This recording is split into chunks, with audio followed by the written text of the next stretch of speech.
CP, எனக்கு தெரியும் வீட்டில் இருக்கிறது என் சாம் இல்லை. என்கிட்ட அவன் ஏதோ மறைக்கிறான். நீ என்கிட்ட உண்மையை சொல்லு. உனக்கு எல்லாம் தெரியும்னு எனக்கு தெரியும். அது எவ்வளோ பெரிய விஷயமா இருந்தாலும் சரி, நீ அதை என்கிட்ட கண்டிப்பா சொல்லி ஆகணும்.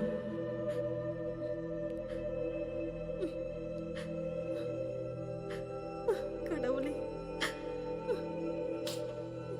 அவங்க 2 பேரும் சாம் நதனுக்கு நடுவுல.